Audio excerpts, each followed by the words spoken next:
Hello, friends. Thank you for joining us this evening. I'm your host, Zen Garcia. O thou most high.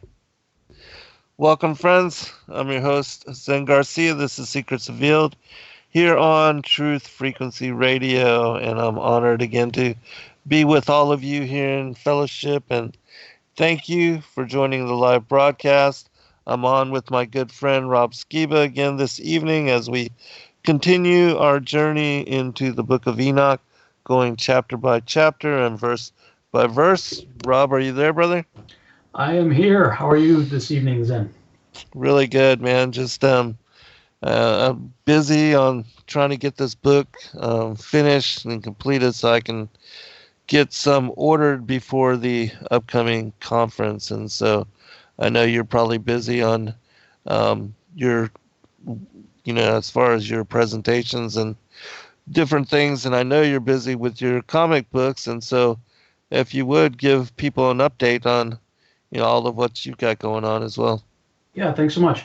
I've been really busy working on the comic book. Some idiot had this bright idea of numbering, stamping them, and signing all of them. Wow. I think we were up to about 350 out of 500. So, Nice. if people are interested, they can go to seedtheseries.com, and in the top menu there, you'll see a link at the top. Actually, I'll share it for those watching on YouTube here. At the top right of the screen, there's a little link there. It says store. If you click on that, it'll take you to the seed store. And no, you won't be buying fruit tree seeds or anything like that, but you will be getting stuff related to the forthcoming TV series Seed. And of course, the comic book's right at the top of the page. People can check that out. There's only going to be 500 of these. So, if you're interested, you might want to jump on it pretty quick because they're going fast. And really excited about that. And want to give a shout out and a huge thank you to all of our supporters, everybody that helped make this possible. We couldn't have done it without you. So thank you so much for that. And had some good stuff going on with the animated side of it. They did mocap last week and sent me some behind the scenes on that, so that's pretty exciting. So things are moving forward, man, keeping us very busy. And yes, looking forward to the conference at the end of this month. If you want to give everybody some details on that, I'm sure they would appreciate it. Yes, and I do believe that if there are, I haven't talked to Joy in the past couple of days on the updates, but we were down to like 10, maybe 20 seats at the most with availability. And so if you are planning on coming, you should probably contact Joy very soon to find out what is yet still available. And I do believe that we are booking for the Georgia Guidestones trip on Friday. There's a second bus, and so once that one gets filled as well, we're cutting it off at that point. But it is the Sacred Word Revealed Conference. It's upcoming March 27th through 29th here in Atlanta, Georgia.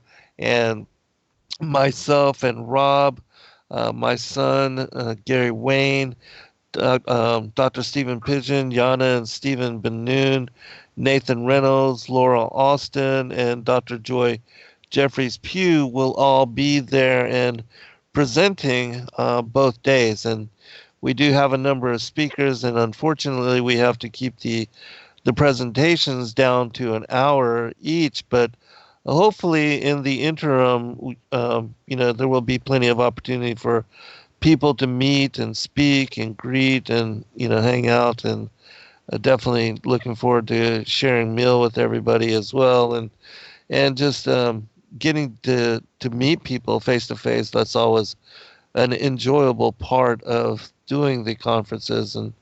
And so, but would you like to tell people what you'll be speaking on with regard to, both days? I always struggle with that. I'm the kind of guy that actually did my homework in homeroom. Yeah. It's like While they were doing roll call. They're doing roll call. I'm like whipping out my homework. It was like right before class. So unfortunately, some habits are hard to break. But I got so much going on. I don't have time to like create anything new. So Yeah, it'll be some form of a repackaged. I always try to throw something new in there, obviously, to add a little bit to it. But it'll be declaring the end from the beginning is a big theme. So I think I'm going to do with only an hour. I got 2 presentations, an hour each. So it'll be a very high level. Here's the thing. I'm working on a TV series, right? So as a writer, I know, you do a lot of foreshadowing. You set stuff up in the first act that will have a payoff in the third act. Mm-hmm. And I believe our creator is the greatest storyteller of all time. And he has declared the end from the beginning. Yeah. And if we were to believe Isaiah 46:10, then that means he set up the characters and the situations in Genesis, Act 1, for a payoff in Revelation, Act 3. Mm-hmm. So I'm going to do a high level on that, cover cosmology, cover Nephilim, Nimrod, pretty much everything, but from a very high level overview, obviously, for the time consideration. Awesome.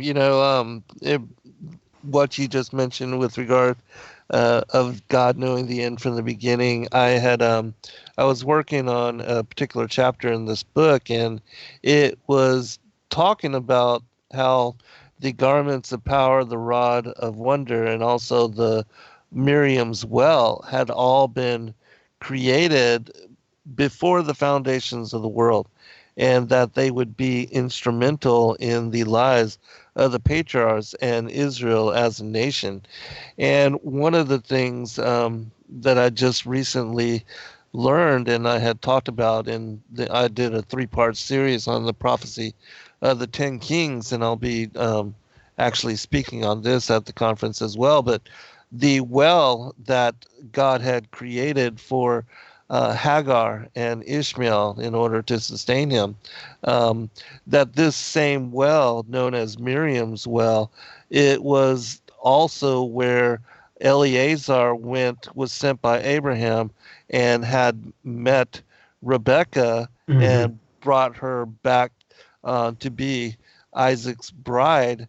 And also when Jacob was running from Esau and trying to elude him, and when he went down, he met at this same well and laid eyes and fell in love with Rachel at first sight.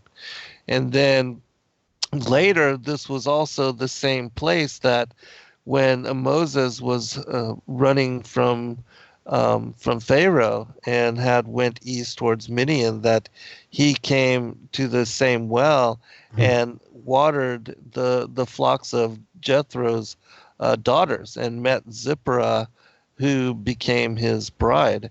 And so all 3 of these star-crossed stories and of these powerful couples, and very instrumental in the story of the garments of power and the rod of wonder, they all came together in meaning and encounter there at this particular well. And so I thought that was interesting, and it's a story that you don't get from just reading the King James, but in reading some of the extra biblical ancient sources, you get further insight on these kind of things. Yeah, that's awesome.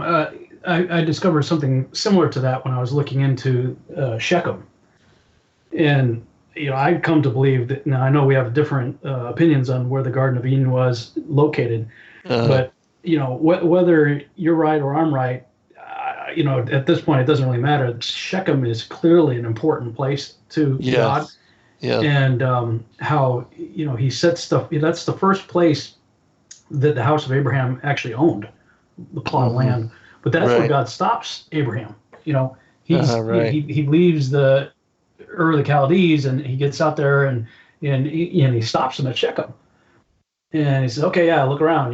This place is yours. And over and over and over again, you keep running into the Shechem thing. Like after Israel, the Exodus, they were told to go to Shechem and divide the tribes, half on Gerizim and half on Ebal, pronounce the blessings on Gerizim and the curses on Ebal, and like over and over and over again. The Shechem. I'll touch on that at the conference, but yeah, it's pretty cool stuff. Like, I mean, he he's the master storyteller, and Absolutely. he sets all these things up Right.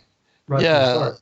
Along with what you were saying with regard to Shechem is that I also learned, well, this isn't recent, but with regard to Aseneth, who became the bride for Joseph, that Shechem was rightful as far as an inheritance given to Jacob, but it was rightfully passed on to Joseph as well, because Aseneth was the daughter of Hamor and Dinah, and God told Dinah to put her, to allow her to be adopted and to put her Okay. up for adoption, Wait a and second.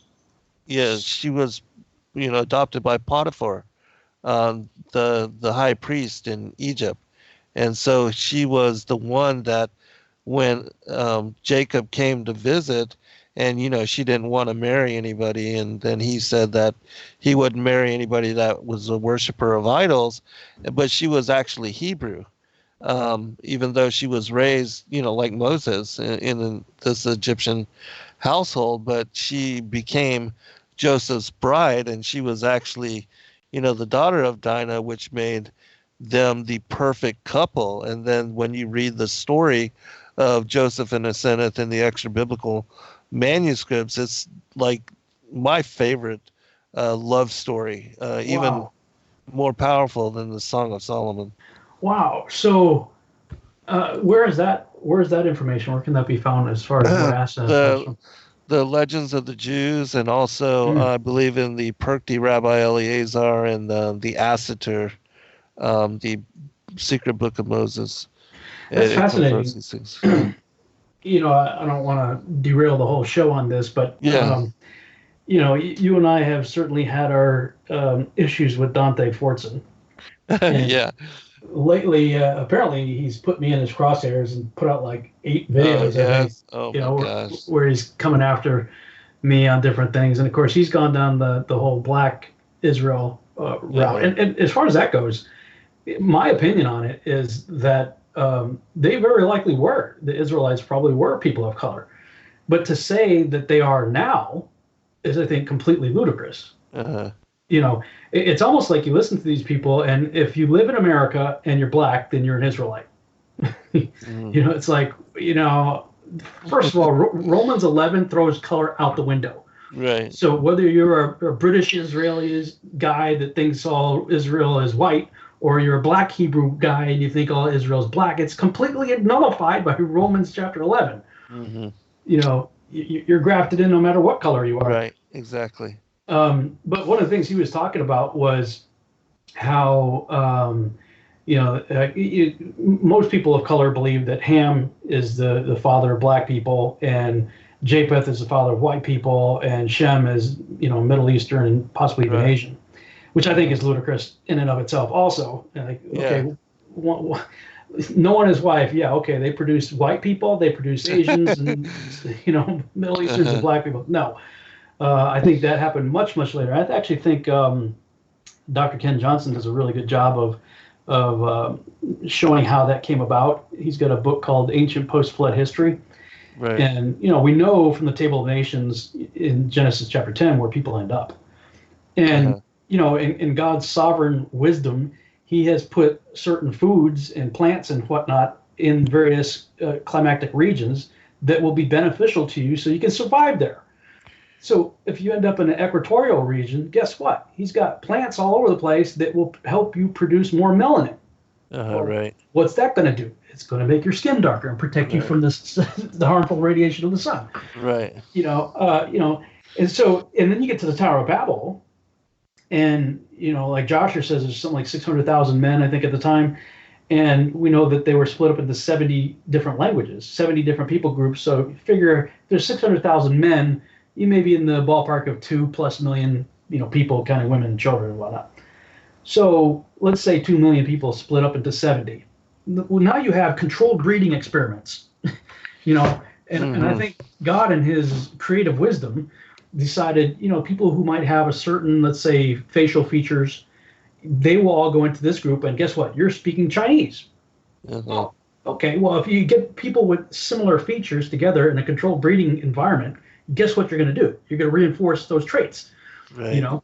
And so now all of a sudden you've got this whole group of people that speak Asian languages that have different facial features than you and I have, Hmm. you know, and people who end up migrating south, guess what? They're going to be eating plants. They're going to darken their skin. Cool. People go Hmm. north, guess what? You know, they're going to become more pale. And Right. real Right. north, you're going to metabolize fat differently. You know, Hmm.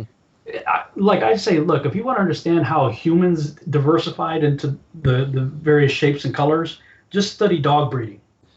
Uh-huh. You know, basically, all there's something like 350 different breeds of dogs that all started essentially with a wolf. You know, and you got a Uh-huh. vast difference between a Chihuahua and a Great Dane. Right. You Right. know, that's some massive diversity, all from controlled breeding experiments. Hmm. You know, but you know Dante's out there saying, you know, well, Shem married into Ham's line, you know, and he brings up several examples. I'm like, okay, dude, you haven't read very much because, like my first Torah portion that I ever attended was the story where Joseph is sold into slavery. Well, that's Uh-huh. the same portion where it does. Meanwhile, elsewhere, the scripture kind of takes a little sidetrack, a little sidebar, and shows you what's going on with Judah and Tamar. And Right. you know, Judah marries a Canaanite, has three sons, and then he Yes. tries to get this woman Tamar for his sons. Right. Of course, the first two die, and they had to wait for the youngest to grow older. And you know, basically, she's dissed, and so she dresses herself up like a prostitute and entices Yeah. Judah. He sleeps with her, and then you get Perez and you know, different people that are Hmm. in the ancestry of Yeshua. Well, in my first Torah portion that was there, we were reading that story, and they were asking, well, you know, Tamar, was she a Canaanite? And I was like, no way. No, she's the It's daughter like, of Shem. yeah, she was a Shemite. So Yeah. now, the reason I'm bringing this all up is because Dante did a whole thing on you know Asenath of being of Ham because she was in Egypt.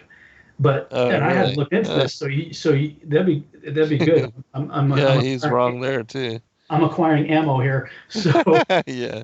I might want to get those resources from you Oh, uh, yeah. I'll absolutely provide them for you. on the Asenath. But that makes sense that you know God will provide within you know what He said to do and what not to do. If He said don't marry a Canaanite, Right. well, it wouldn't make sense then that a Canaanite's going to end up in the lineage of Yeshua. Exactly. The ancestry, Exactly. you know. Right. Yeah, and that's, that was the whole reason why he did not allow Tamar to be pregnant by them. Hmm. Hmm. And so, yeah, absolutely. And the same thing with, Esau being removed from the line and all that, as well. And so, yeah, I cover a lot of this in this particular book. So, but yeah, we can move on, and definitely we'll talk more about these things. And yeah, I'll provide you the sources, and but yeah, fascinating when you read and study, these extra biblical sources, what you learn about the end from the beginning and how it all comes together. Hmm. Yeah, and how Father seeds these things like oh, you know he sets stuff way in advance Right. so that okay when you end up down there, guess what? You're going to meet a woman who's been adopted into this family, but you're going to end up marrying her. So I got you covered. He had that Exactly. all figured out Right. long before Joseph even ended there. Right. Right. And this I don't want to go down this route, but they're all talking about the 400-year prophecy that supposedly ended last year. I'm like, do you guys even read the scriptures? I mean, wow. I mean, it's not talking about 1619 for crying out loud. Right, right. Yeah, this is during the Exodus. Yeah, I mean, but that's one of those things though too, like because Paul sets the guardrails. He says from the giving of the covenant of Abraham until the giving of the law at Mount Sinai is 430 years. Hmm. So he sets the guardrails. He says, okay, from here to here, that's 430 years. But I think it's basically a comma that throws everything off, like in King James, where it sounds like, if you just read it, that well, Israel's going to be slaves in Egypt for 400 years. Well, no, nobody's even in Egypt until Joseph is sold into slavery Right. 215 years after the covenant of Abraham. Right. And then everybody's basically ruling as regional governors, and they're in charge until a pharaoh finally arises that didn't remember Joseph. So now you've extended it to at max, in my opinion, at max, you got maybe 80 to 100 years that the Israelites were actually slaves in Egypt. Mm-hmm. But yet everybody teaches, the Jews were slaves and Israel was slaves in Egypt for 400 years. Right. So, this is why we're looking into this. Why, for the audience here, Yes. this is why we see value in looking at these other texts. Yes, because absolutely. we can take them as commentary, ancient commentary. I mean, who's going to be closest to the truth? Those who are, closest to the original source information, or people writing commentary 3,000 years after the event? Right. Right. Exactly. Let's see what they thought. Mm-hmm. Yeah, and the closer you get to source, the more you seem to get extra detail.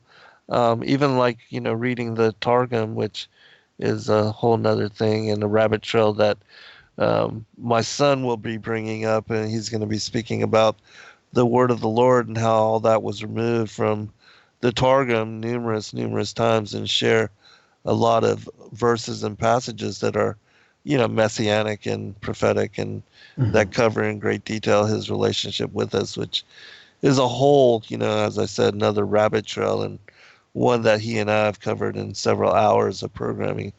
So, but yeah, That's just like awesome. with the, the Book of Enoch, and I'll definitely be getting you one of these books when we connect here in Yeah, Atlanta. I'm just saying I'm not particularly worried about this coronavirus thing. But what is concerning me is how freaked out everybody around me is getting. Right, Like right. everywhere, it's like Yeah, people are flipping out. yeah. Like Costco shelves are empty. Really? Wow. Yeah, like it's like whoa, Yeah, crazy stuff. they're And Sheila said, we're Agenda 21 and stuff like that. Well, I mean, they gotta get busy. mhm, Like 21's like next year, and yes. interesting that we're going to the Georgia Guidestones as part of Right, this conference. And the first right, commandment and stone on the Georgia Guidestone is maintain right. the world population at 500 million, which means like Yes, 7.5 billion of us gotta right, die. right. And a servant class, Yeah, Um, so yeah, and then the others are having to do with taking over and not allowing natural childbirth, hmm and controlling that in a lab as well. And so there's lots of things that they'd like to take over and control, with regard to population and growth and all that. And one final comment with regard to what we're talking about with the coronavirus. I just recently had been watching on Netflix a show called Containment, which is based here in Atlanta, and it has to do with cordoning off a certain portion of Atlanta where an outbreak of some kind of disease, and people are bleeding out and hemorrhaging and dying, and that it ends up, well, I don't want to give it away, but ends up being CDC created, hmm um, which is something that Dr. Joy had put out about how some individual at Harvard, um, that he was also caught being paid by the Chinese government and trying to deliver these vials of something to them, and it had something to do in connection with some kind of bio, um, hazardous disease or something of that nature. But they are definitely have been and are looking to create and to weaponize disease, for use in driving agendas, and Well, certainly that has you know, been a history of it. yeah, well, that's what I was going to say. There has been a history of it, and Right. one of these days when I have time to do it, I'm going to put together some sort of presentation on that history and get people like, look, chemtrails, that whole thing. Most people aren't even aware of it. Number one.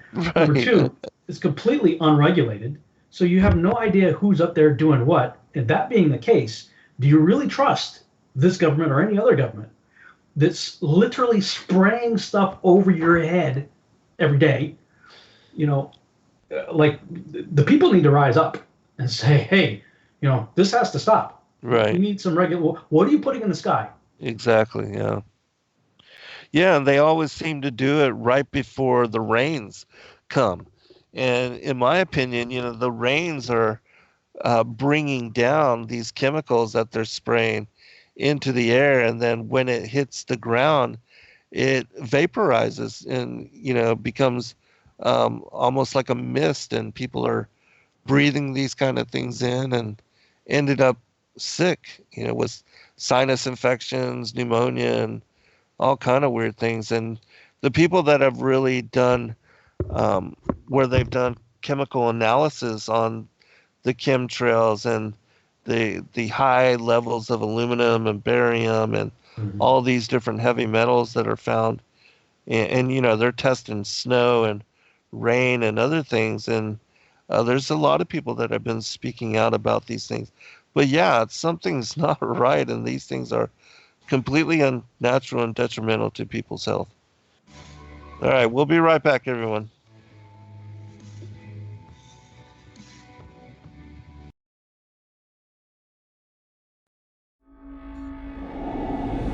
Many truth seekers are constantly studying alone. But there is a place where we can come together. The Digital Readers Club is our online ecclesia meant for those who've forsaken churchianity but still want the closeness of a family to study with. Join us every Saturday at 7 p.m. Eastern Time to put together the puzzle pieces of truth scattered throughout the ancient scriptures.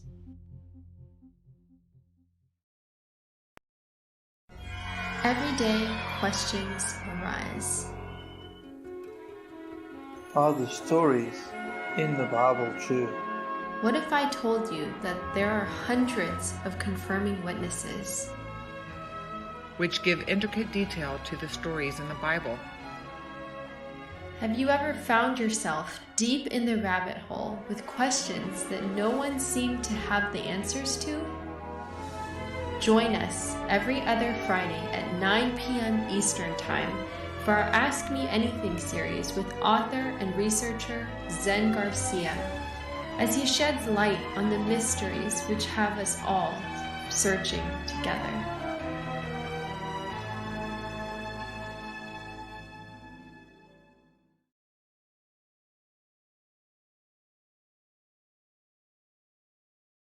Sacred Word Revealed comes to Atlanta, Georgia on March 27th through 29th, 2020. Purposed to reveal end times mysteries, to prepare the final generation, we must don the full armor of God. Featuring Zen Garcia, Gary Wayne, Stephen and Yana Ben Noon, Dr. Stephen Pidgeon, Justin James Garcia, Dr. Joy Pugh,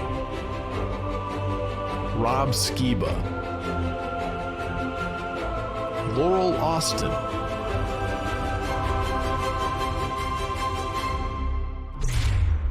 buy your tickets now at sacredwordrevealed.com.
Hello, friends. Thank you for joining us this evening. I'm your host, Zen Garcia.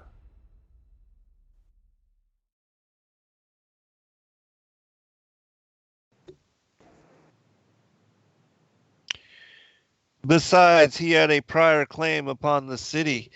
Shechem, son of Hamor, the master of the city, had given it to Dinah as a present, and the wife of Joseph, Asenath, being the daughter of Dinah, the city belonged to him by right.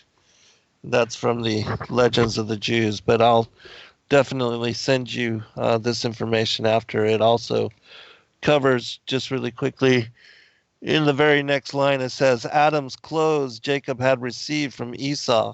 He had not taken them from his brother by force, but God had caused them to be given to him as a reward for his good deeds. And so, it was in the study of the garments of power and also of the rod of wonder that I came across just this very random passage, about Asenath and how she was the daughter of Dinah. And it goes into great detail also on how, she, when she was given up for adoption, Zuleika and Potiphar, which Zuleika was the woman that tried to seduce Joseph. And so all these stories are intriguing. So was she the daughter? Was she the daughter of Dinah by way of the rape of Shechem? Yes. Yes. So, but was Shechem? He was a Canaanite, though, wasn't he? I do believe so. Yeah. Well. Yeah. Well, I don't know. I don't know who the Shechemites are actually, but Shechem, the son of Hamor. That would be but it was Hamor was the one that had raped Dinah, though, right? He was the father. Yeah, Shechem was the father that met with Jacob and agreed to have them circumcised, and then Simeon and Judah went in and slaughtered them all.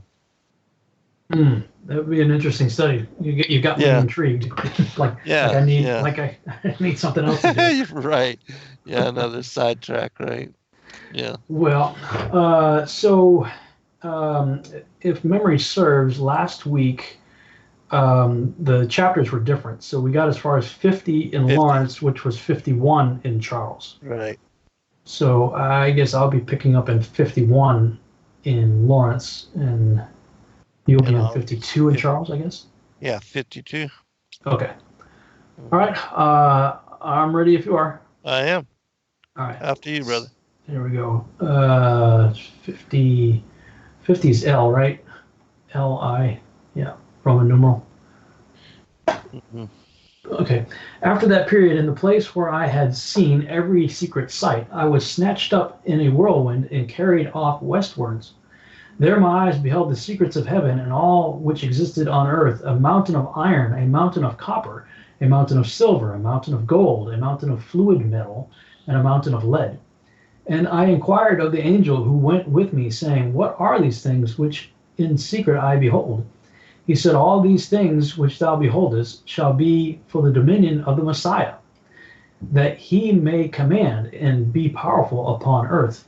And the angel of peace answered me, saying, Wait but a short time, and thou shalt understand, and every secret thing shall be revealed to thee, which the Lord of spirits has decreed. Those mountains which thou hast seen, the mountain of iron, the mountain of copper, the mountain of silver, the mountain of gold, the mountain of fluid metal, and the mountain of lead, all these in the presence of the elect one shall be like a honeycomb before the fire, and like water descending from above upon these mountains, and shall become debilitated before his feet. In those days men shall not be saved by gold and by silver, nor shall they have it in their power to secure themselves and to fly. Interesting. There shall be neither iron for war, nor a coat of mail for the breast. Copper shall be useless. Useless also that which neither rusts nor consumes away, and lead shall not be coveted. All these things shall be rejected and perish from off the earth when the elect one shall appear in the presence of the Lord of spirits. Intriguing. Yeah. All right, 52. And after those days in that place where I had seen all the visions of that which is hidden, for I had been carried off in a whirlwind, and they had borne me towards the west. There mine eyes saw all the secret things of heaven, that shall be a mountain of iron, a mountain of copper, a mountain of silver, and a mountain of gold, and a mountain of soft metal, and a mountain of lead.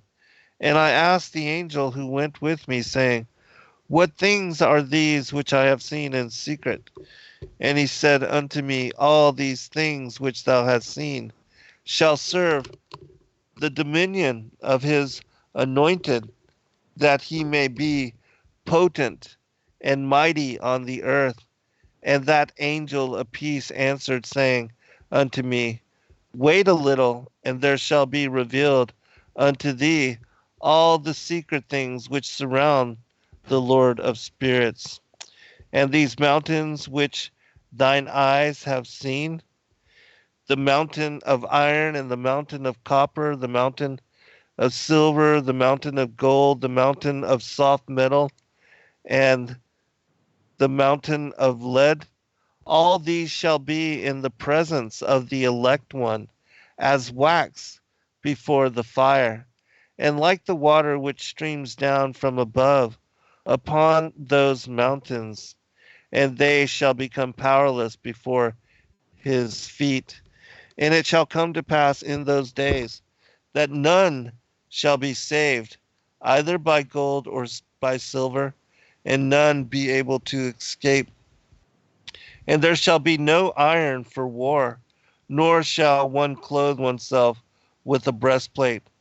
Bronze shall be of no service, and tin shall be of no service, and shall not be esteemed, and lead shall not be desired.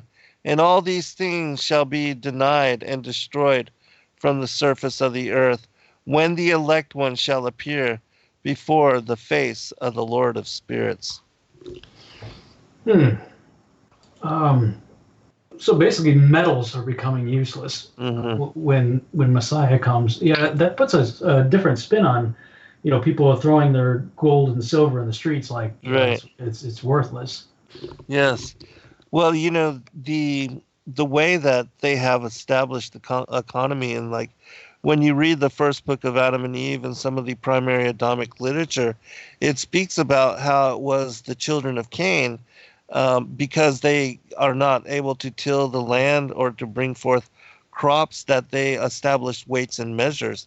And building cities, they brought together the people in congregations like that. And then they also established tabernacles and alcoholic taverns and drinks, and also bands, as far as music, and also the brothels and the prostitutes and all of that. They created all of that, and Satan had guided them and led them into doing those kind of things. And they established commerce and became wealthy and rich by doing so. They are the money changers, exchangers, and the bankers, even in this day and age. I mean, yeah, it's interesting that this is brought up because metal is either typically precious metals used for some form of currency, or typically weapons of warfare. Right. And so it's like in Messiah's economy, both are wiped out. Yes, they're unnecessary, because we'll be living in a time where every need will be taken care of. There will be no scarcity, and people will be using their talent as a means of exchange. And there will be no lack, because every child will be taken care of, raised, and with proper nourishment, and in an environment where you don't have to worry about having weapons or breastplates or shields or things of that nature for protection, because there will be no war, there will be no attacks and no enemy. Everything will be instead of, based upon hate and conflict and enmity between the seed of the woman and the seed of the serpent, there will be peace and justice, the rule of law, and harmony, which, will be just an amazing thing, really. Mm-hmm. So I see people are already starting to talk about this in the chat room, but this was something that occurred to me also as worth talking about here. Who is this elect one? Who is this Messiah? Now, there are anti-Yeshua Jesus deniers out there who want to say it's David. And I'm like, well, then what do you do with all the scriptures that talk about the branch that's coming out of David? Right, yes. That it's going to be an offspring of David, the son of David. The stem of Jesse, right. That's going to, although it does talk about David coming back. So, I've always been intrigued by that. But there's definitely a parallel worthy of note. Let's put it that way. That David's coming back and he's got a function, but yet we also have this Yeshua character that we have to deal with. Mm-hmm. That these people that want to deny Yeshua and write the whole thing off, I'm like, you have to ignore. Like when people will talk about the Sethite theory, I'm like, you have to ignore a mountain of worldwide information in order to believe the Sethite theory. Right. You have to ignore an even bigger mountain to try to dismiss Yeshua. Right. There's so much. So much. Yeah. So, and David, David didn't rise from the dead. Right. No. A worldwide movement wasn't based around David. Right. David can't die for my sins. Exactly. He never claimed to be God. Right. This character here, this elect one, is clearly there, from the time of Enoch at least, but we see that he's there from the beginning. Yes. David wasn't there from the beginning. Right. And, Yahushua was recognized by the devils, the demons, as the Son of God and as their judge and tormentor. While the rest of the Israelites were confused, or some portion of them, at least the children of Cain, the Pharisees that had denied him and were conspiring and seeking his murder, but certainly the devils recognized him as the one who would torment them at the end of days when their time was up. So they know. In ancient rabbinic commentary, you see that there was an understanding of, effectively, they didn't know if it was one person or two. You had Messiah ben Joseph, the suffering servant, that they clearly saw throughout the scriptures, and Messiah ben David, the conquering king. Uh-huh. Like they saw both, Mm-hmm. In fact, going back to my first Torah portion that I ever did, the person that facilitated that, and I'd never done this before. I was aware, certainly, I was aware of the parallels between the life of Joseph and the life of Yeshua. But I never really sat down and intentionally made a comparison chart. And this person said, draw a line down the center of your page. And we all had like notebook paper. And then at the top on the left, put Joseph, and on the top at the right, put Yeshua or Jesus. And write down as many parallels as you can think of between the two.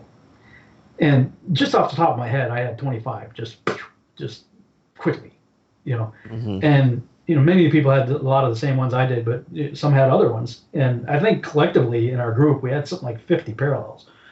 And I was like, wow. And then we went through and started breaking them down, like showing, what's what and everything. And of course, we have David showing up, centuries later. Then David dies, so Joseph's long gone, David's long gone, and then we have this prophet Isaiah showing up and saying, hey, a child's going to be born, and by the way, he's going to be known as the everlasting Father, Prince of Peace, King of Kings, Right. And this child, born of a virgin, and people want to say, it's just a young baby. Well, when they made the Septuagint, they knew the difference. They used the word in the Septuagint that means virgin, mm-hmm. not just young lady. Now, typically, if you were a young lady that was not married and had sex, you get stoned to death. So there weren't a whole lot of and what if God Himself is giving this prophecy. He's like, I'm going to give you a sign. Behold, a virgin is going to conceive. Okay, now if it just meant young virgin or young woman, just young woman, young maiden, what kind of sign is that? Exactly. That happens all the time. Right. So who is this child born of a virgin, confirmed by the Septuagint translation? This is a virgin now, who the government's going to be on his shoulders. He's going to be called Everlasting Father. Everlasting. Is David the Everlasting Father? No. Is Hezekiah?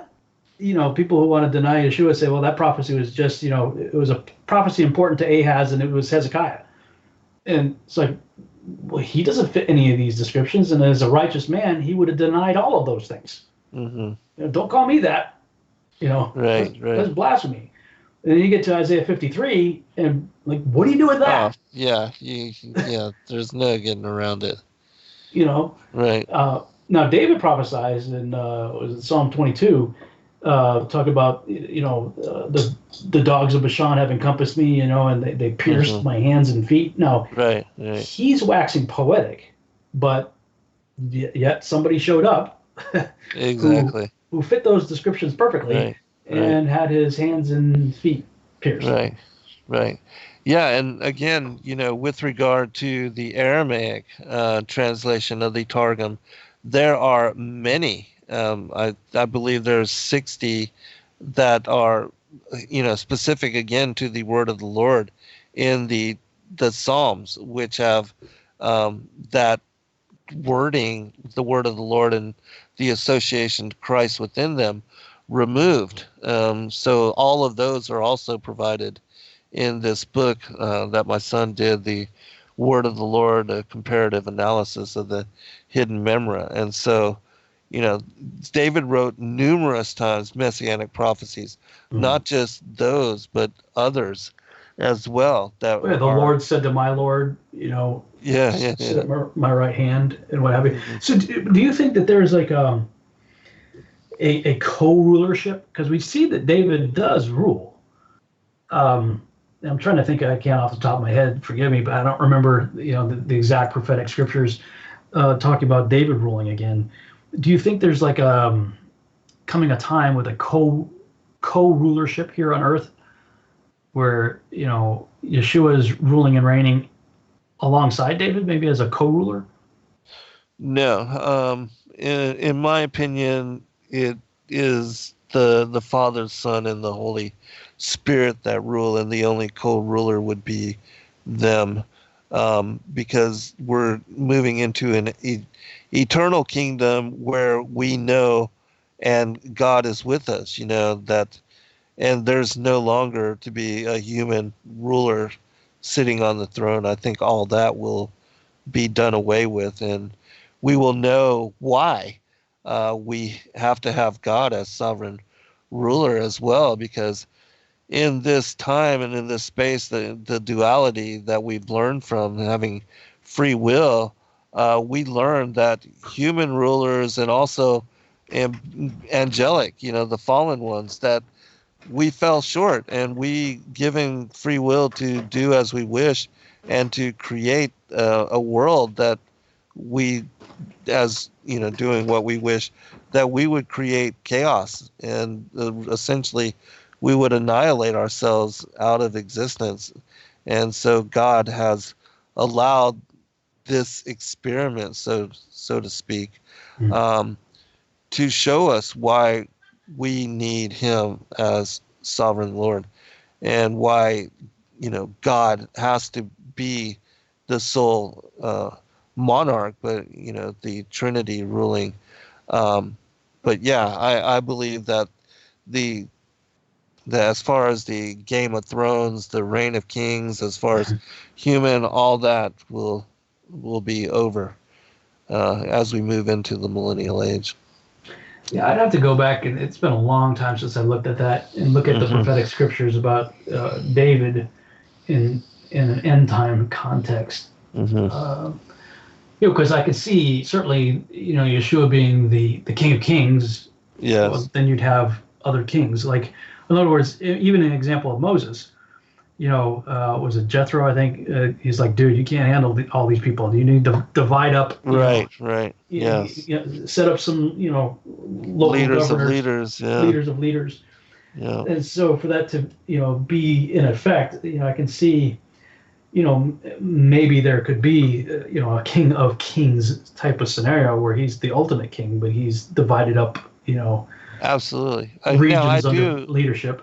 Yeah, I do absolutely agree with that. And in fact, he does state, how even some would judge the angels. And so even when the judgment comes forth, and every knee shall bow and every tongue confess that there is assembly of jurors, like, that some of the patriarchs and the prophets of old, that they will sit in jury then even with him in judging the angels and judging others. And so, yeah, God will rule in administration. And I definitely think that the saints, the apostles, the patriarchs, that we recognize as being, the strong leaders of Israel, that they will be special in that administration of God, and that they will, have special roles, special assignment.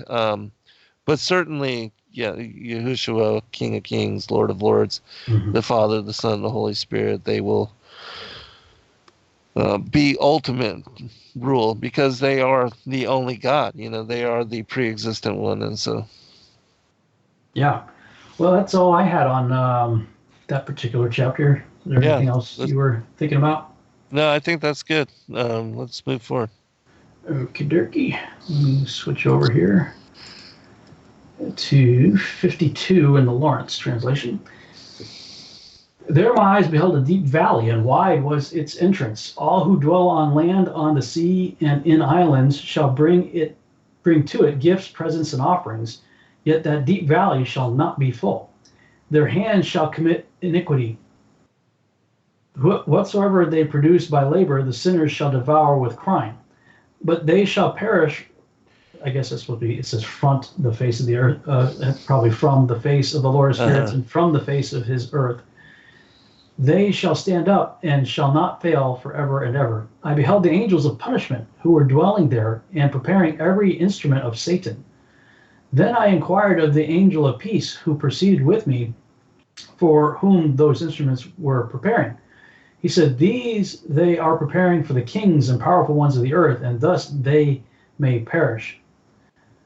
After which the righteous and chosen house of his congregation shall appear, thenceforth unchangeable in the name of the Lord of spirits. Nor shall those mountains exist in his presence, as the earth and the hills, as the fountains of water exist. And the righteous shall be relieved from the vexation of sinners.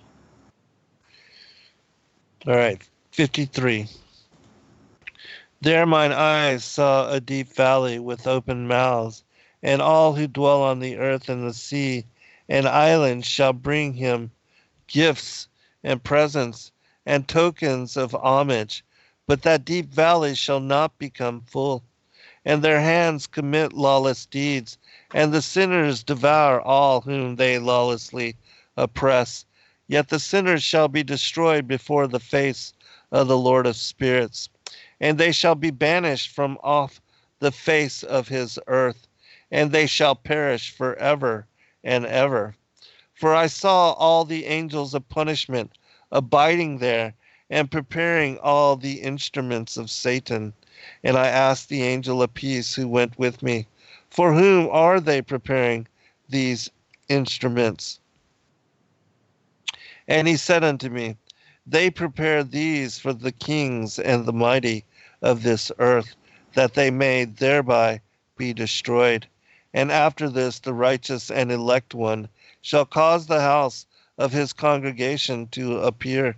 Henceforth they shall be no more hindered in the name of the Lord of spirits. And these mountains shall not stand as the earth before his righteous, but the hills shall be as a fountain of water, and the righteous shall have rest from the oppression of sinners. This is a rather cryptic passage here. Deep valley with open mouths, and all who dwell on the earth and the sea islands shall bring to him gifts and presents and tokens of homage, but that deep valley shall not become full. What's your take on that?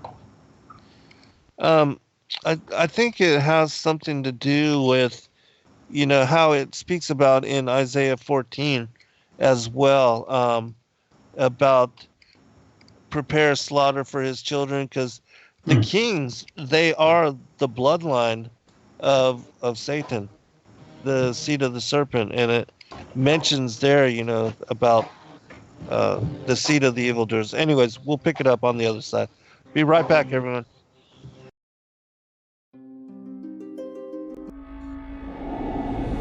Many truth seekers are constantly studying alone. But there is a place where we can come together.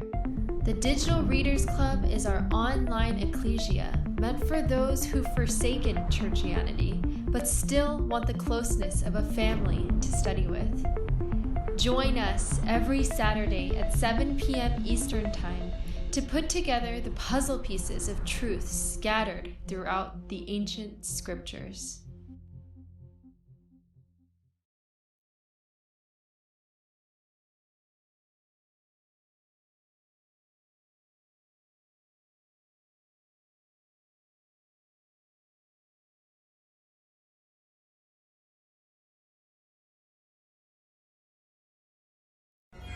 Everyday questions arise.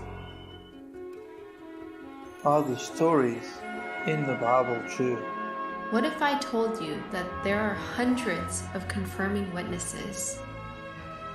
which give intricate detail to the stories in the Bible. Have you ever found yourself deep in the rabbit hole with questions that no one seemed to have the answers to?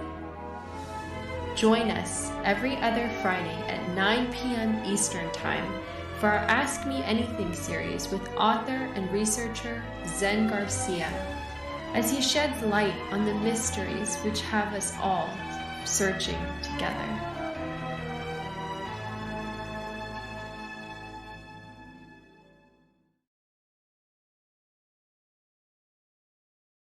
Sacred Word Revealed comes to Atlanta, Georgia on March 27th through 29th, 2020.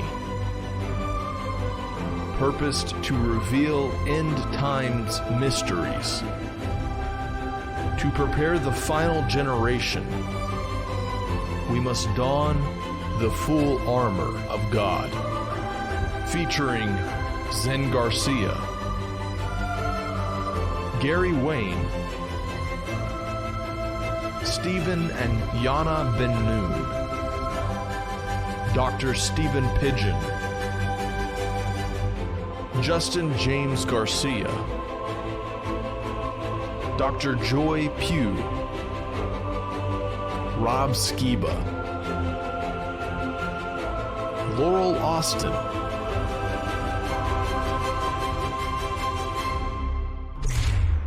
buy your tickets now at sacredwordrevealed.com.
Hello, friends. Thank you for joining us this evening. I'm your host, Zen Garcia. That did shake kingdoms, that made the world as a wilderness and destroyed the cities thereof, that opened not the house of his prisoners? All the kings of the nations, even all of them, lie in glory, every one in his own house. But thou art cast out of thy grave like an abominable branch, and as the raiment of those that are slain, thrust through with a sword that go down to the stones of the pit, as a carcass trodden under feet. Um, again, with regard to, it seems that the kings, they are punished uh, extremely because of their slaughter of the innocents, and I believe their pursuit of unjust and the creation of unnecessary war.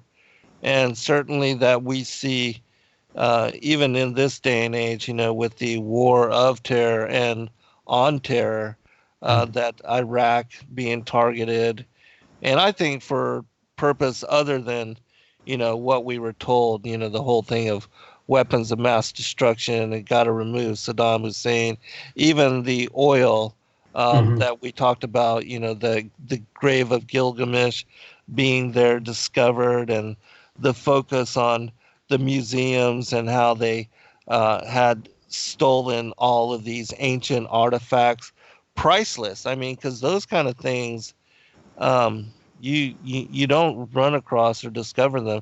Even though I believe there's still a lot of ancient cities that are undiscovered and lie dormant, even at the bottoms of oceans and deep Amazon forests and things of that nature, and that even in plain sight, right there outside of those huge towns in Bosnia, you have these massive pyramid structures and complexes so ancient and so old that the growth had covered them up in plain sight. I mean, things like that, there's new discoveries every day, but certainly those kind of things are priceless when it comes to especially what we know now of the fallen angels, and they're having higher capacity, higher technology, and that even the structures they created were built in a manner that we cannot replicate today.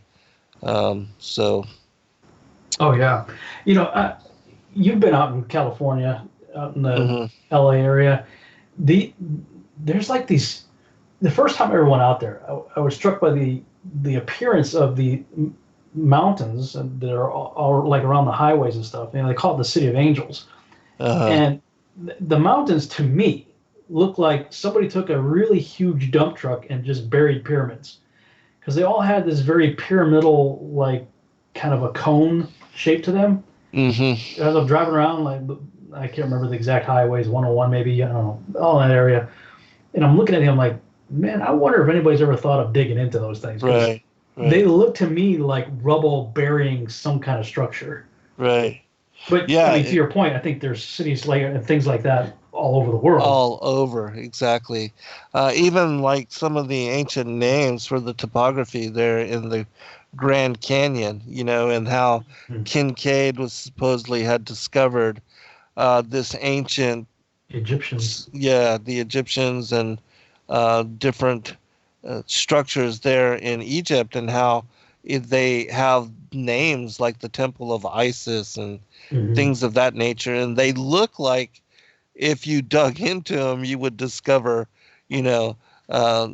somewhere in the core what would be pyramidal type structures, all these 90-degree angles, and what seems to look like on the outside, just like Indiana Jones, these temple complexes that are just overgrowth, and buried in who knows whether it was the flood of Noah's day or whatever, that somehow quickly they became submerged and covered over, and but they still have that facade of looking like these ancient bastions of where in the high places, Satan was always worshipped in the high places and on the tops of mountains and temples and things like that. And so, yeah, I think that even with, you were talking about Los Angeles, there's an ancient account that the natives talk about how there was a city, underground city of lizard people, Yeah. the reptilians that lived there, and how even when they were building the highway and infrastructure of Los Angeles, that they had breached and had weird encounters with these types of beings and this kind of the discovery. And somebody had known who was involved in the establishment of Los Angeles as a city, these ancient tunnels to get into these deep underground city complexes, and that there was, they were already building on top of something that was highly sophisticated. And it seems to be that way. We were talking about in previous shows the mud floods and how all that, the Tartarian architecture of the giants, and how all that stuff is coming out, these star forts, and how it seems that a lot of these ancient cities, even the modern cities, that they seem to be already built up structures that were in place, and that a lot of even what becomes the capitals of all the different towns and cities across even America, how they were all built in similar architecture and style, and that they may have pre-existed even, the coming of modern Americans and the Pilgrims and all that, that these buildings were already here and spread across the world in some form and fashion, the Tartarian Empire. And the maps seem to also assert this as well. Oh, yeah. And have you seen the maps that California used to be an island? Oh, yeah. Yeah, absolutely. And this was not long ago. I mean, we're talking about the late 1600s. California was an island and was not even connected to the continental United States. And they also seem to show that, the Great Lakes weren't in place at that time either. That they did not, really? They did not exist. Yeah, the Great Lakes, and also the structure of, as far as the Grand Canyon as we know it, that wasn't in place either. So definitely weird anomalies. And the suggestion is that there have been cataclysms that have occurred in recent times that have led to great changes in the topography, and as well as the ocean levels across the world. And so, yeah, definitely something to consider.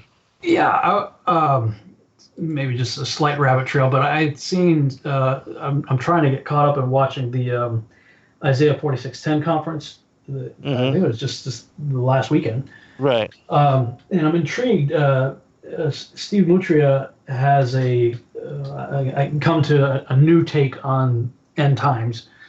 And, we've had our disagreements, certainly, as to how to interpret, events of the last days and stuff like that. But I'm intrigued by some of the things that he's talking about, and wanting to look into that a little bit more. I'm not quite sure why I brought that up. You said something. I just lost my train of thought on that. But yeah, we were talking about Tartaria and the maps and all that. I don't know if that triggered anything. Something. Oh well. Yeah. I'm not sure who he is, so I'm not familiar with his work. He used to be part of 119 Ministries. Oh, okay. He went on. He went solo a few years ago.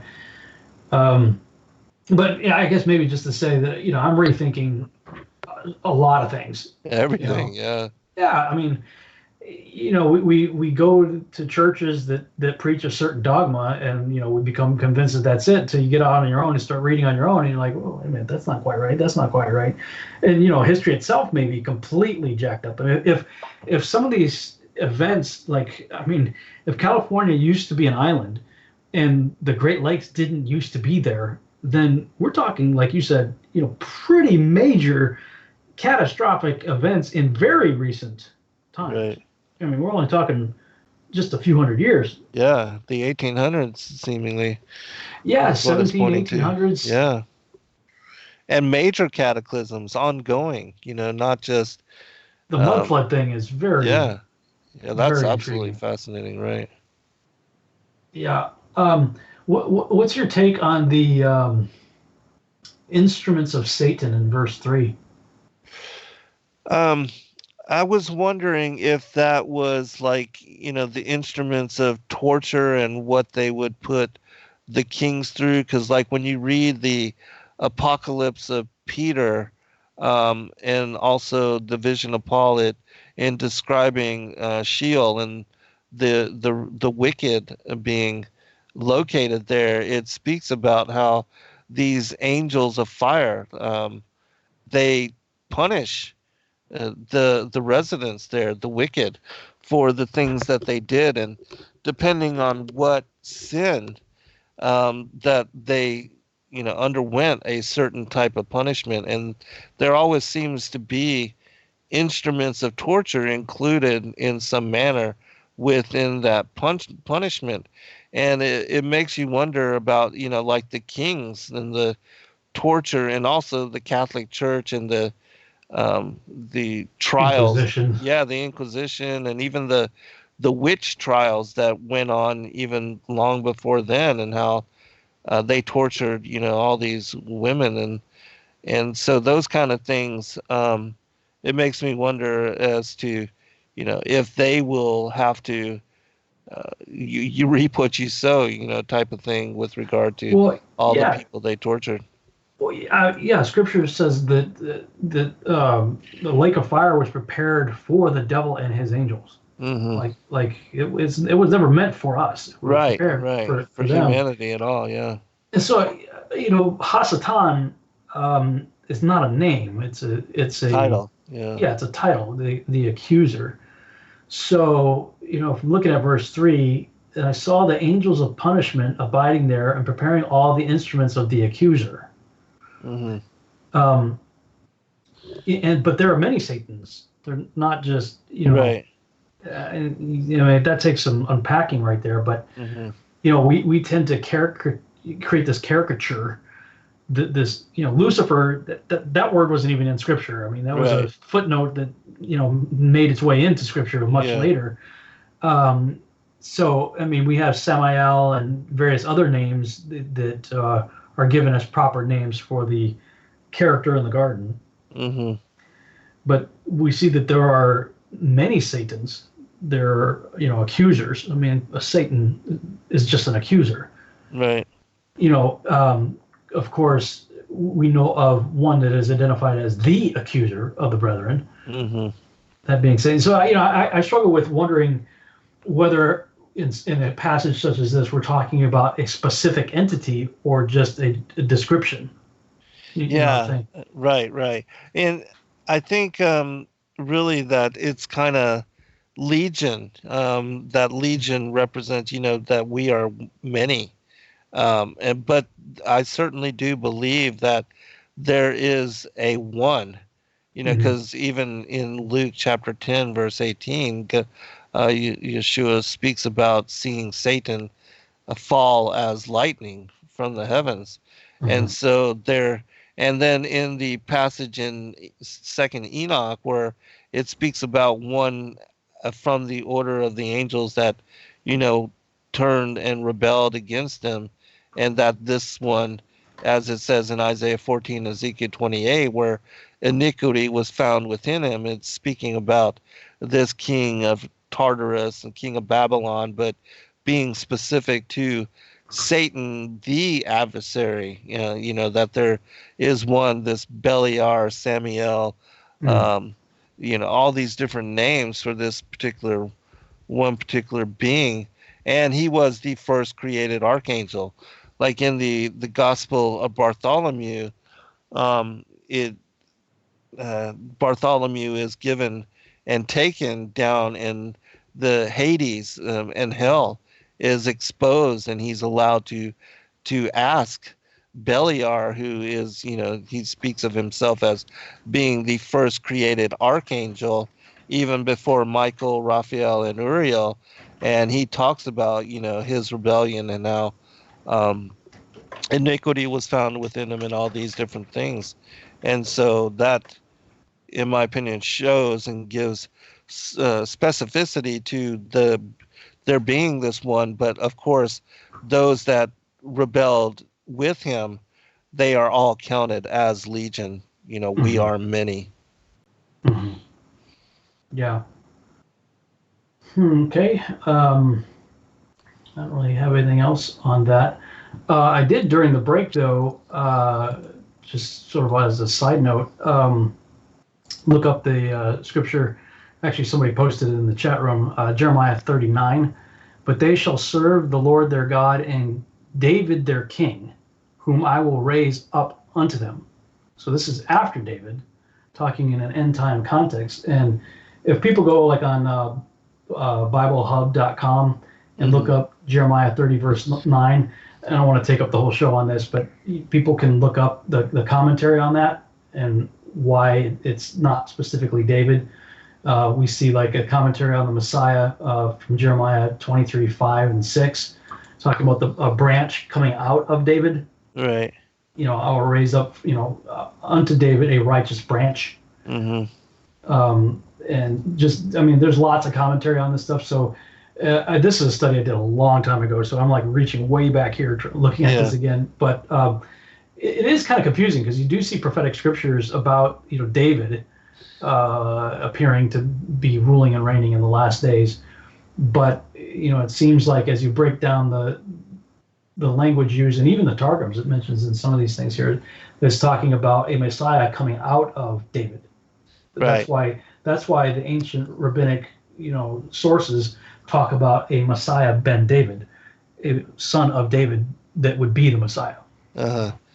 Well, again, it's my opinion that this is Yeshua, and that agreed. Even the stem of Jesse, which we know Jesse was the father of David, and so that his royal bloodline, certainly I believe, and I covered this in a chapter in this new book on the stem of Jesse and how it is that I don't know if you ever read, I sent you the text on the priesthood of Jesus Christ, how it shows that Mary was a perpetual virgin and how they confirmed that she was both connected to the to Aaron, the high priest, the brother of Moshe, and then also to David, that she's connected to the royal bloodline of David as well, and that Yahushua as her son was confirmed to be, the Son of God, and also that it was in him that the priesthood and the kingship were reunited and brought together as one. Well, yeah, that's why he's the Melchizedek. Right. Exactly. Yes. That the order of the ancients was restored through him. I do remember looking at that a while back. Of course, I had also had a fairly lengthy debate with Robert Sungenis, Dr. Sungenis, because he's like Captain Catholic. I mean, he is like the self-proclaimed Catholic apologist. I mean, that's his ministry, and he was desperately trying to convert me. I'm like, dude, like, do you know who you're talking to? That's not gonna happen. But he was talking about the perpetual virginity issue, and so what's your take then on the brothers of Jesus? I know sort of the Catholic line is that Joseph had sons probably from a previous marriage or something before he took Mary to wife. Right. Yeah. And actually, yeah, that is something that I cover in this chapter as well, that Joseph, he was already an elderly widowed man, and that he was 49 years married to his previous wife and had 6 children by them, 4 sons and 2 daughters. and that even his youngest children were, that became two of the closest apostles to Yahushua, Thomas and James, that they were his younger children, and that he even had grandchildren that were older than Mary. And so, and she was 14 years old because that was the age that they left the temple, and the virgins would then court, and get married and then start to have families. But Mary had promised to be a perpetual virgin. She had made a vow that she would not ever know a man. And so Zacharias, her uncle, who was the father of John the Baptist, he prayed, and he was told to have all of the tribe of Judah, all the unmarried men and widowed men, to bring forth their staves, and there would be a supernatural sign, which was also, where it says the Isaiah 11, where a branch out of the stem of Jesse, that there would be the supernatural sign. And what happened was that when they brought forth their staves, Joseph, when the high priest gave Joseph his staff, a rose bloom budded out of the end, and then a dove landed on the end of his staff. And he was shown in the sight of all Israel that he would be the caretaker and the guardian for Mary. And he was already elderly, which is why when Yahushua was crucified, he was he's already gone. dead. Yeah, Gone. he had already passed away. And that's why John, Christ says, John, your mother, mom, your son, and basically placed her into his care.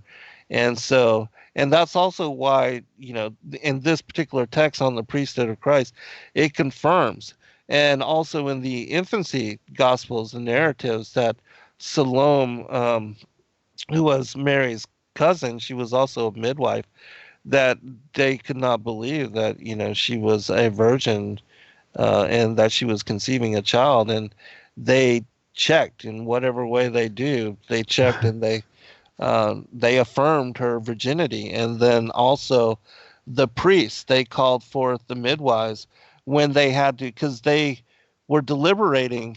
They actually had this whole codex where they were bringing in, there were 22 priests that were kept in a line, and that Yahushua was brought in for consideration into this particular line of priests, which is, he was part of this order. And they affirmed Mary as being his mother and her being a virgin, and that they had to declare that Yahushua was the Son of God. And so they affirmed all these things in this particular codex. And this high level rabbi, he was telling one of his friends who was a Christian and was trying to convert him that he knew without question that Jesus was the Messiah, that they had affirmed it. And then he told them this whole story about how they, affirmed Mary, and that when they wanted to bring Christ into being part of this priesthood, because, he did read the scroll of Isaiah in front of in the temple to all those that were there gathered for this teaching. And so he was part of that order and had been brought into that order. In fact, he was the last one to be entered, because after that, the temple was destroyed and everything, and they were exiled into different places. But that particular text tells this really incredible story, this ancient account of how they affirmed all these things. And the rabbis and the Jews and the Hebrew people, the Israelites, knew without question, but they hid it. They hid it, and they kept it from their people. And that this confusion exists and is ongoing even into this day. But without a doubt, they knew even back then And so I do recommend people check this out. But even this particular text, we made it part of the release of my son's book, so it's available in there for people that are interested in reading. You might be able to find it online. I didn't look, really extremely hard, but people might be able to find it. It's called On the Priesthood of Jesus Christ. That's fascinating. Boy, you can imagine the amount of tap dancing they had to have been doing for 40 years up to the destruction of the temple, because you also have all the stories about, the ribbon, when it kept, every time they cast lots, it kept coming up for Azazel. Right. I think it was for Azazel. Was it for Azazel? Yeah, it was. Yeah. But when they'd send the goat out, the goat would come back, and like Right. the ribbon wouldn't turn. Though my sins be as scarlet, there was way to white as snow. And like the gates kept opening at night. Right. All right, we'll be Crazy. right back, everyone.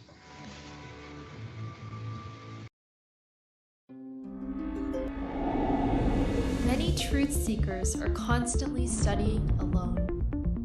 But there is a place where we can come together. The Digital Readers Club is our online ecclesia meant for those who've forsaken churchianity but still want the closeness of a family to study with. Join us every Saturday at 7 p.m. Eastern Time to put together the puzzle pieces of truth scattered throughout the ancient scriptures.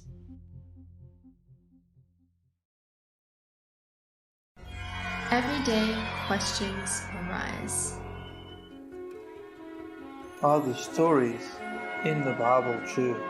What if I told you that there are hundreds of confirming witnesses? which give intricate detail to the stories in the Bible. Have you ever found yourself deep in the rabbit hole with questions that no one seemed to have the answers to? Join us every other Friday at 9 p.m. Eastern Time for our Ask Me Anything series with author and researcher Zen Garcia, as he sheds light on the mysteries which have us all searching together.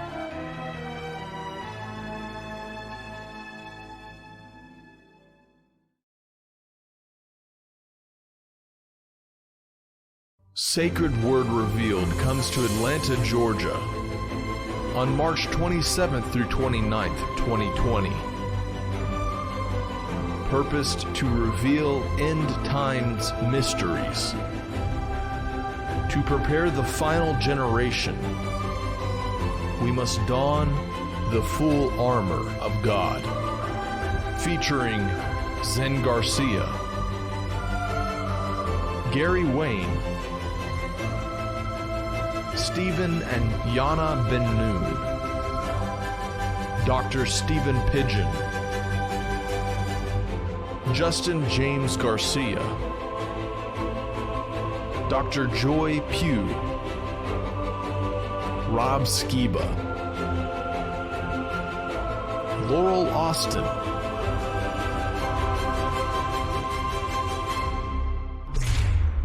buy your tickets now at sacredwordrevealed.com.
Hello friends, thank you for joining us this evening. I'm your host, Zen Garcia.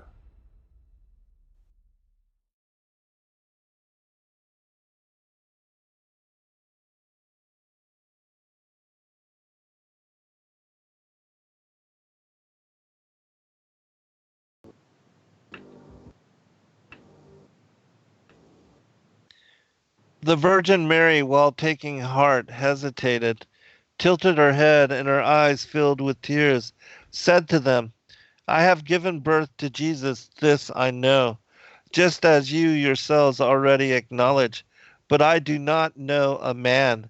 As natural proof of this, I offer the seal of my virginity.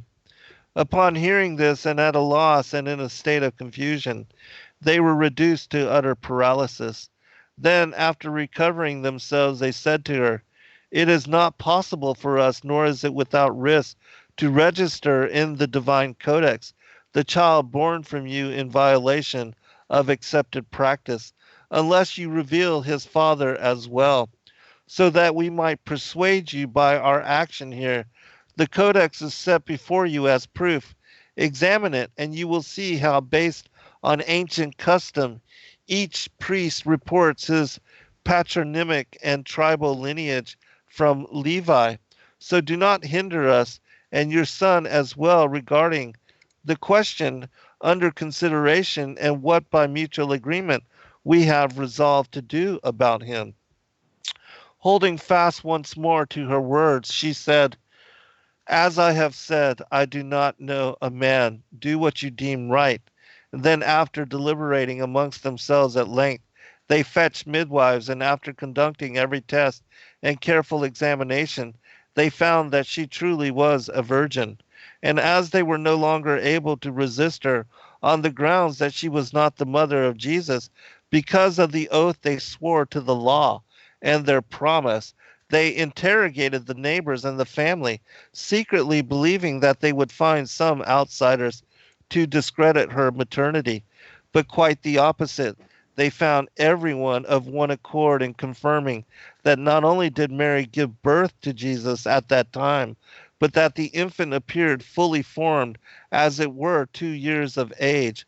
All those who saw the newborn child thus were beside themselves, saying, This infant was born for the salvation of Israel. Then, defeated on all sides, and in a real dilemma, they then became, by necessity, even more cautious. And they brought Mary and said to her, See, we have conducted every test and discovered things just as you said.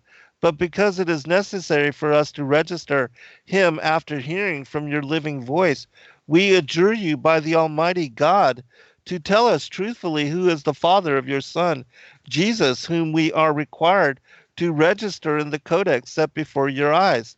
And she, filled by the Holy Spirit, answered them, In the words of God, I say that it is none other than the God whom, in a prophetic way, you have just invoked under oath. And thereupon she began to explain to them the vision of Gabriel and the assurance that Joseph received from the angel and her own response to that angel. And when they heard this, they were struck with fear and awe, and immediately brought Jesus and led him up to the temple. And they appointed him priest, enrolling him in the codex in the customary way, as follows. On this month and in this indiction, by unanimous vote, we have appointed as priest Jesus, the Son of God, and the Virgin Mary, on the priesthood of Jesus Christ. And so, is that the name of the is that the name of the text, or is that? Yeah, that's the name of the text, on the priesthood of Jesus Christ. Well, yes. How far does that date back to? It dates all the way back to Theophilus, who was, The guy Luke wrote to. Yeah, Theophilus. He was one of the rabbis that, we're talking first century. And so, yeah, and he was alive during that time, and he affirms the existence of this codex, and that the Jews knew without a doubt that, Christ was the Son of God, and that his mother, the perpetual Virgin Mary, that she did immaculately conceive him. That's fascinating. Yeah, it's an absolutely fascinating text. While you were, during the break, I looked up just some of the stuff leading up to the destruction of the temple in 70 AD. Mm-hmm. And that's pretty crazy time. So, if you got what you're talking about going around, they're talking about that. And then, of course, you know that the temple veil was torn in two in Mark 15:38. And I'll just read a little bit from this here. It says, when the temple veil was rent in two, it exposed the fact that the empty, vain worship that had been going on for 400 years, the Holy of Holies was empty because the Ark of the Covenant wasn't there. The presence of Yahweh no longer resided in the temple, but in the body of Christ, and redeemed people of every nation. We talked whoever this person is, talked last week about the scapegoat. And I'll just say, it is the ritual of the Day of Atonement that is one of the biggest validations of the Book of Enoch. Right. King James just says scapegoat, but you look it up in Hebrew, they're casting lots, one for Yod-Heh Vav-Heh and one for Azazel, a proper name. And without the Book of Enoch, you have no frame of reference for that at all. Enoch tells you that Raphael was to bind Azazel and Dudiel. We read that a few weeks back, and that all sin was to be ascribed to Azazel.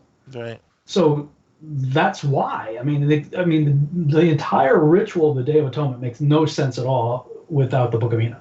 Right. So that's one of the big things I always say about that. It says, according to the Mishnah, the early rabbinic interpretation of the biblical commandment, the high priest divided a thread of crimson wool, tied one half to the temple door and the other half to the horn of the scapegoat itself. They say that the scarlet thread on the temple door would turn white, which was to indicate that their sins were forgiven. So if I think it was the white, they had a white stone and a black stone, and I think it was the white stone in the right hand or something, it was for Yod-Heh Vav-Heh. If it was the black stone on the left hand, it was to Azazel. So we have the scripture, was it Isaiah 1:18, though my sins be as scarlet, they're made white as snow. That's another reference. So now you have Isaiah also endorsing this whole thing. Yes. It says the Talmud records 4 ominous events that took place 40 years before the temple's destruction. Again, for the Yeshua Jesus deniers out there, how do you explain this? It's like, these are Jews now telling you all kinds of weird stuff that happened for 40 years leading up to the destruction of the temple. And the temple was 70 AD. Back off 40 years. What do you get? Yes, exactly. Right. 30 AD. Guess what? There's an individual who just so happens, something happened to this guy, 40 years prior. It says, 1, the lot for Yahweh's goat would always come up in the left hand. They thought it was a good sign if it came up in the right hand. 2, the scarlet thread on the temple door stopped turning white. 3, the westernmost light on the temple menorah would not stay lit. The temple doors would open by themselves. We read in the Jerusalem Talmud, 40 years before the destruction of the temple, the western light went out. The crimson thread remained crimson, and the lot for the Lord always came up in the left hand. They would close the gates of the temple by night and get up in the morning and find them wide open. This is and then in the Babylonian Talmud, it states, our rabbis taught during the last 40 years before the destruction of the temple, the lot for the Lord did not come up in the right hand, nor did the crimson colored strap become white, nor did the westernmost light shine, and the doors of the Hekel, the temple, would open by themselves. Since both Talmuds recount the same information, this indicates the knowledge of these events was accepted by the widespread Jewish community. The first of these miracles concerns a random choosing of the lot, which was cast on the Day of Atonement. The lot chosen determined which of the 2 goats would be for the Lord and which goat would be for the Azazel, or the scapegoat. During the 200 years before 30 CE, when the high priest picked one of the 2 stones, and each year the priest would select a black stone as often as a white stone, but for 40 years in a row, beginning in 30 CE, the high priest always picked the black stone. The odds against this happening are astronomical, over 1 trillion to 1. The lot for Azazel, the black stone, contrary to all the laws of science, came up 40 times in a row, from 30 AD to 70 AD, and was considered a dire event and signified something bad fundamentally changed in this Yom Kippur ritual. Yeah, there's a lot more that you can read on it, but I always found that fascinating. And it's like, come on, how much proof do you need? Right. You have Jewish rabbi commentators saying, all this weird stuff happened for these 40 years. Clearly something had changed. Yes, exactly. There, right. And then you add all of the testimony that you were talking about. Meanwhile, elsewhere, they're convening and doing these examinations, if you will, determine certain things about Mary. pretty compelling evidence, if you ask me. Yeah, absolutely. It's undeniable. And that's, that's the other thing that just makes the story as well, when you examine it, undeniable is how much the divine hand of God is upon the events and orchestrating them in this manner. Even, again, with the conception, the immaculate conception and the perpetual virginity of Mary, these are supernatural signs. As you said, a virgin shall conceive, that shall be a sign. And that was, and for these, the Pharisees and all the Jewish leaders and that were part of the examination of Mary, they should know without a doubt that is the sign. That's the prophetic fulfillment of Isaiah right there. And that without a doubt, Yahushua is Savior Messiah. They should know without a doubt. And this text confirms they did know and they accepted. Theophilus, without a doubt, knew and even bragged to his Christian friend that, they knew, but because of their traditions, and he describes at the beginning of this text that the reason he's not a Christian is because of all of the traditions and the luxuries and the benefits that he, as a elder of the rabbinic priesthood, that he gets to enjoy.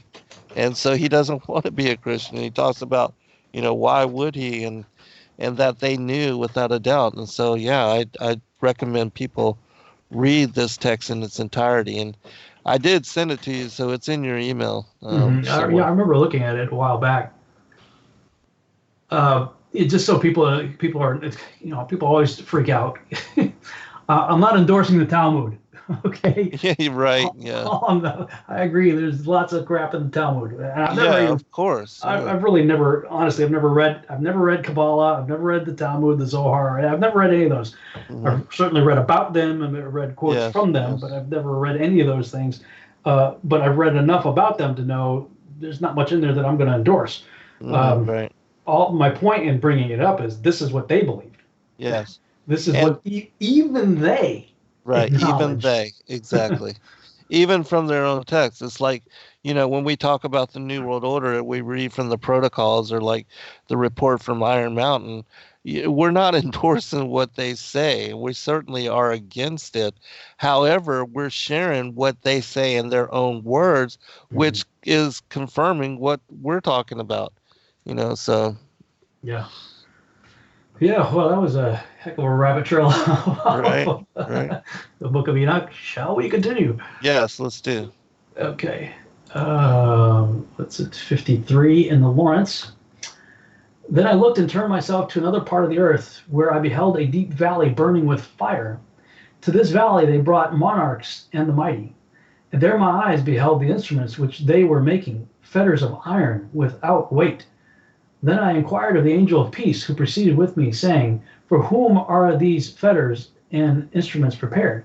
He replied, These are prepared for the hosts of Azazel. Speaking of, that they may be delivered over and adjudged to the lowest condemnation, and that their angels may be overwhelmed with hurled stones, as the Lord of spirits has commanded.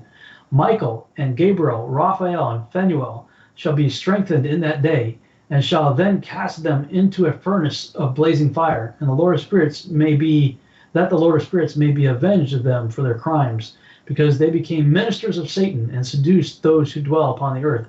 In those days shall punishment go forth from the Lord of spirits, and the receptacles of water which are above the heavens shall be opened. The fountains likewise which are under the heavens and under the earth, all the waters which are in the heavens and above them shall be mixed together. The water which is above heaven shall be the agent, and the water which is under the earth shall be the recipient. And all shall be destroyed who dwell upon earth and who dwell under the extremities of heaven. By these means shall they understand the iniquity which they have committed on earth, and by these means shall they perish. Yeah, that's fascinating. We were just talking about Azazel. Right? Didn't plan that, but that's pretty wild. 54. And I looked and turned to another part of the earth and saw there a deep valley with burning fire. And they brought the kings and the mighty and began to cast them into this deep valley. And there mine eyes saw how they made these their instruments, iron chains of immeasurable weight. And I asked the angel of peace who went with me, saying, For whom are these chains being prepared? And he said unto me, These are being prepared for the hosts of Azazel, so that they may take them and cast them into the abyss of complete condemnation. And they shall cover their jaws with rough stones, as the Lord of spirits commanded. And Michael and Gabriel and Raphael and Phanuel shall take hold of them on that great day, and cast them on that day into the burning furnace, that the Lord of spirits may take vengeance on them for their unrighteousness in becoming subject to Satan, and leading astray those who dwell on the earth. And in those days shall punishment come from the Lord of spirits, and he will open all the chambers of waters which are above the heavens, and of the fountains which are beneath the earth, and all the waters shall be joined with the waters. That which is above the heavens is the masculine, and the water which is beneath the earth is the feminine, and they shall destroy all who dwell on the earth and those who dwell under the ends of the heaven. And when they have recognized their unrighteousness which they have wrought on the earth, then by these shall they perish. Now, as I understand the way the Book of Enoch is compiled, it's a series of books that have been compiled into one. And so in the Charles here, it says it has a division here saying this is the Noahic fragment of the first world judgment. So this is that part of the Book of Enoch, as it's separated into parables and different things that is dealing with the Noah judgment. And boy, I don't know about you, but that sure does sound like enclosed world cosmology to me. Yeah, absolutely. Right. Yeah, again, which we'll get to that vision at the end of the book on the courses of heavenly luminaries, where he Chapter 8 talks, and 9. About the lofty roof and all that. Yeah. Let me see if I can pull it up here. It was passages like this that made me create what I call the Yahuwah terrarium. Right. Let me bring this over here. If people go to testingtheglobe.com, and in the top menu, they could click under more resources and then click on Enoch's domed world. And if you click on that, this was my 2015 brain dump on as I'm going through the Book of Enoch, going, whoa, Enoch is a slam dunk for flat earthers. Right. And just going through and of course we have the Logos Bible software, depiction of the ancient Hebrew conception of the universe. And so, I'm looking at these texts and look, this is not thus saith the Lord, this is thus thinketh Rob, this is just my, as an artist, my conception of what I'm seeing in the scriptures and what I came up with. And I had depicted on the cutaway where I sort of open up the box to look inside of it. I created these boxes that I imagined as the storehouses of the deep, because if you have waters above the heavens opening up, the 7 torrents of water that we see in, I think it's Enoch 89, being opened up and filling the enclosure. It says like 4 or 5 times in that one text that the water filled the enclosure. And we just saw that in the text we just read, that the waters above came down and mixed. I mean, there's no way to make that sound like a globe. You just can't. But I was wondering, okay, so if the water from above came and filled the enclosure, where then did the water go when the waters receded? And so I had this idea, because you read elsewhere about the storehouses of the deep. Mm-hmm, right. So I made these like boxes inside the walls of the box here, that I imagined the waters from the flood going into the storehouses. Now they could have gone, if they went back and maybe filled back up, because David talked about the waters that be above the heavens in his day. And, that's quite, probably 1,000 or more years after the flood. he's talking about waters that be above the heavens. Right. And of course, we see this sea of glass and all that stuff in the Book of Revelation and whatnot. So he's on the waters and what have you. Either way, that passage that we just read certainly is a slam dunk, and talking about the waters above mixing with the waters beneath. Right. Yeah, and that's In a bathtub. again, yeah, exactly, and that's how it became filled, so that all the waters then topped over all of the, all the mountains, and we see that in the snow globe, how all the waters are. It was that same kind of thing during that time, and then, when the fountains of the deep were opened and the water drained out, and then the levels receded. But yeah, it only, in my opinion, works in that enclosed type world system, and then especially with the way that it's described in the Book of Enoch. I mean, no doubt. And I pointed out a while back. My friend Peter, who speaks Greek fluently, looking at the Septuagint, is like, yeah, King Jimmy says floodgates of heaven, but in Greek, it's talking about the waterfall of heaven. Like he described it like a Hoover Dam.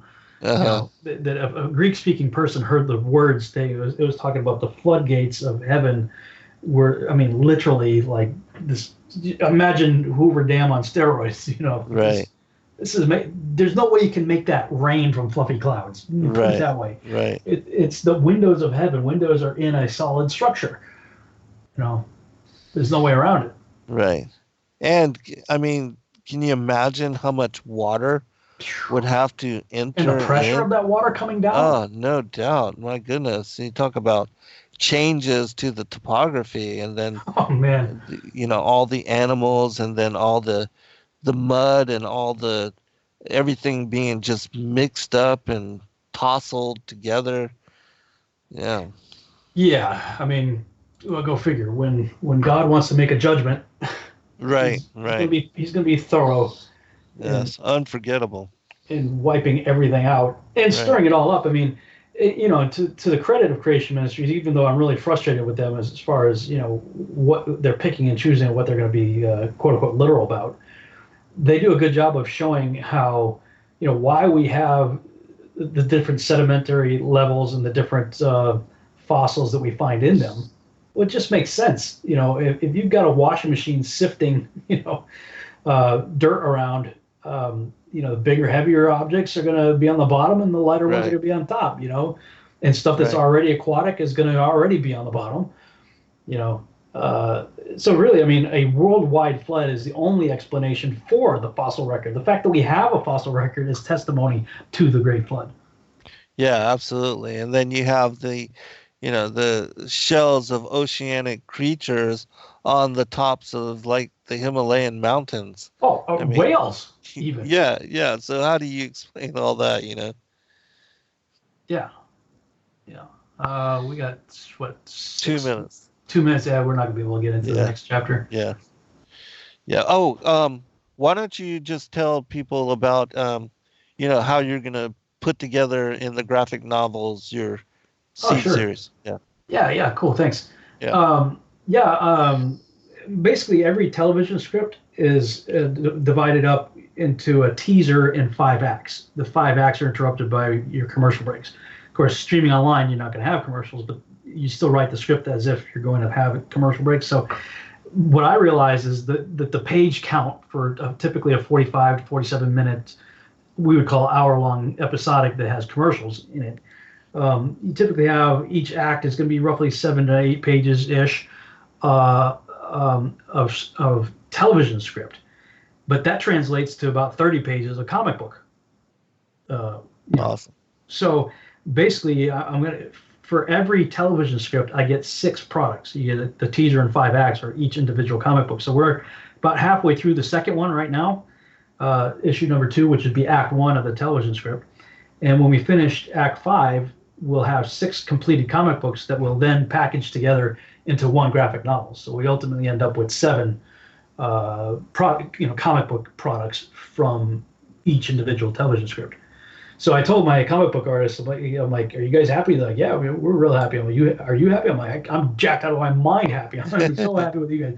So if you're happy and I'm happy, we're going to be busy for a long time, because I've got 4 published scripts, several that are not published yet. But I mean, that's enough to keep us busy for a long time. Yeah, that's awesome, and it'll get the word out, and bring people opportunity to check it out in advance of actually being a TV publication. So, all right, brother. Hey, we appreciate you. Thanks, everybody, for joining in and listening.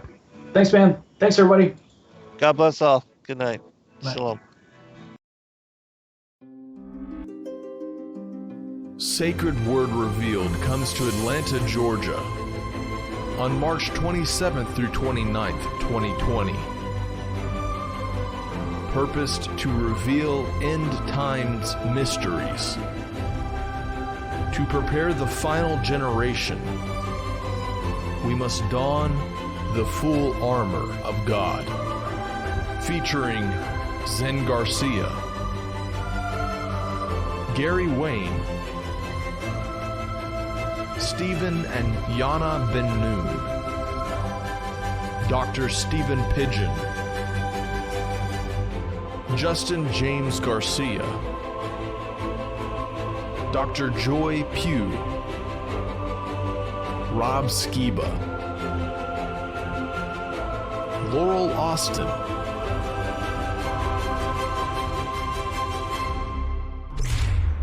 buy your tickets now at sacredwordrevealed.com.